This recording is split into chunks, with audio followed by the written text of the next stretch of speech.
प्रिय भक्तों, राधे राधे। मैं आज आपको फिर से एकादशी जी की कथा सुनाना चाहती हूँ। आज की एकादशी जी का नाम है इंदिरा एकादशी कथा।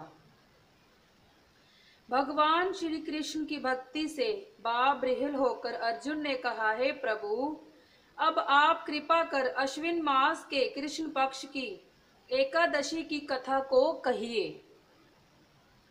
इस एकादशी का क्या नाम है तथा इसका व्रत करने से कौन सा फल मिलता है, कृपा कर विधान पूर्वक कहिए।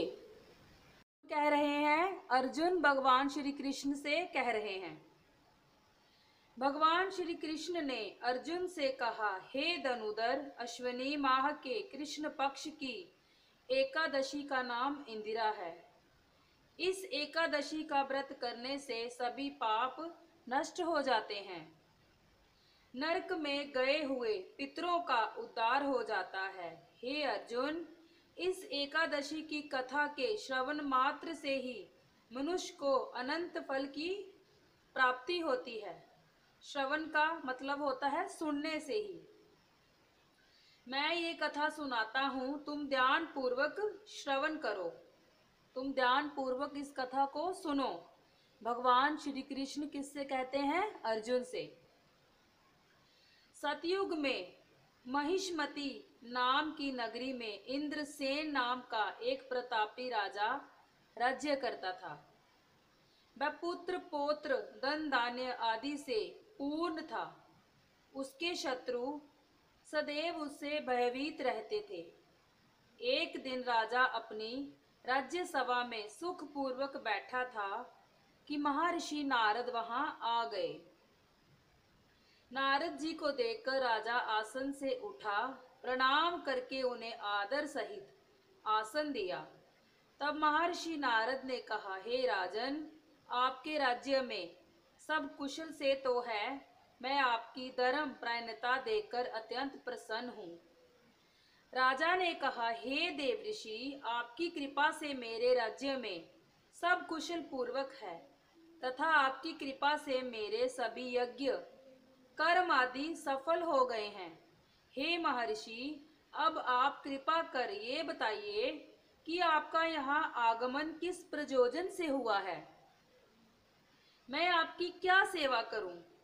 महर्षि नारद ने कहा, हे नृपोतम, मुझे एक महान विस्मय हो रहा है कि एक बार जब मैं ब्रह्मलोक से जमलोक गया था, तब मैंने जमराज की सभा में तुम्हारे पिता को बैठे देखा था। तुम्हारे पिता महान ज्ञानी, दानी तथा धर्मात्मा थे, मगर एकादशी के व्रत के बिगड़ जाने के कारण ये जमलोक को गए हैं। तुम्हारे पिता ने तुम्हारे लिए एक संदेश भेजा है। राजा ने उत्सुकता से पूछा, क्या संदेश है? महर्षि, कृपा कर शीघ्र पूर्ण मुझसे कहिए, यथाशीघ्र कहिए। राजन, तुम्हारे पिता ने कहा है, महर्षि, आप मेरे पुत्र इंद्रसेन, जो कि महिष्मति नगरी का राजा है, के पास जाकर एक संदेश देने की कृपा करें कि मेरे किसी पूर्व जन्म के बुरे कर्म के कारण ही मुझे ये लोक मिला है। यदि मेरा पुत्र अश्विनी माह के कृष्ण पक्ष की इंदिरा एकादशी का व्रत करे और उस व्रत के फल को मुझे दे दे तो मेरी मुक्ति हो जाएगी। मैं भी इस लोक से छूटकर स्वर्ग लोक में वास करूंगा। इंद्रसेन को अपने पिता के यमलोक में पड़े होने की बात सुनकर महान दुख हुआ और उसने नारद से कहा, हे नारद जी, ये तो बड़े दुख का समाचार है कि मेरे पिता जमलोक में पड़े हैं। मैं उनकी मुक्ति का उपाय अवश्य करूंगा। आप मुझे इंदिरा एकादशी व्रत का विधान बताने की कृपा करें। नारद जी ने कहा, हे राजन, अश्विन माह के कृष्ण पक्ष की दशमी के दिन प्रातः काल श्रद्धा पूर्वक स्नान करना चाहिए। इसके उपरांत दोपहर को भी स्नान करना चाहिए।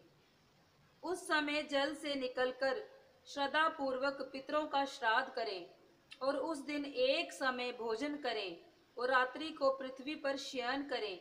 इसके दूसरे दिन अर्थात एकादशी के दिन नृत्य कर्मों से निवृत्त होकर स्नान आदि के उपरांत भक्ति पूर्वक व्रत को धारण करें और इस प्रकार संकल्प करें, मैं आज निराहार रहूंगा और सभी भोगों का त्याग कर दूंगा। इसके उपरांत अगले दिन भोजन करूंगा। हे ईश्वर, आप मेरी रक्षा करने वाले हैं, आप मेरे उपवास को संपूर्ण कराइए।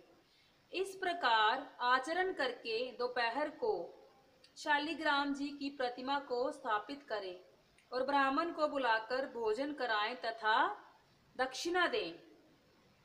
भोजन का कुछ हिस्सा गाय को अवश्य दें और भगवान विष्णु का धूप नैवेद्य आदि से पूजन करें तथा रात्रि को जागरण करें। तदुपरांत द्वादशी के दिन मौन रहकर बंधु बांधवों सहित भोजन करें। हे राजन, ये इंदिरा एकादशी के व्रत की विधि है। यदि तुम आलस त्याग कर इस एकादशी के व्रत को करोगे तो तुम्हारे पिता अवश्य ही स्वर्ग के अधिकारी बन जाएंगे। ये नारद जी कहते हैं। नारद जी राजा को सब विधान समझाकर आलोप हो गए। राजा ने इंदिरा एकादशी के आने पर उसका विधान पूर्वक व्रत किया। बंधु बांधवों सहित इस व्रत के करने से आकाश से पुष्पों की वर्षा हुई और राजा के पिता जमलोक से रथ पर चढ़कर स्वर्ग को चले गए।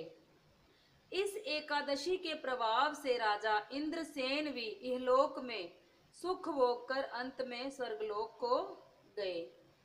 भगवान श्री कृष्ण ने कहा, हे सखा, ये मैंने तुम्हारे सामने इंदिरा एकादशी के महात्मन का वर्णन किया है।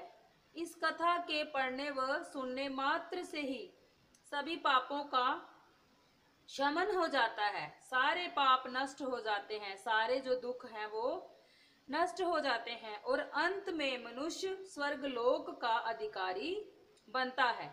कथा सार, इस कथा का जो सार होता है, जो निचोड़ होता है, मनुष्य जो भी प्रण करे उसे चाहिए कि वह उसको तन मन धन से पूरा करे। किसी भी कार्य का प्रण करके उसे तोड़ना नहीं चाहिए। मनुष्य जो भी प्रतिज्ञा करे, जो भी वादा करे, जो भी विचार करे, उसको पूरा करना चाहिए। उसको पूरा कीजिए, वरना आप वो विचार, वो प्रण कीजिए ही मत। यही इस कथा का सार है। ये थी आज की कथा, एकादशी माता की कथा। आई होप आपको पसंद आई होगी। अगर आपको पसंद आए तो आप भी इसे सुन सकते हैं। बोलिए एकादशी माता की जय।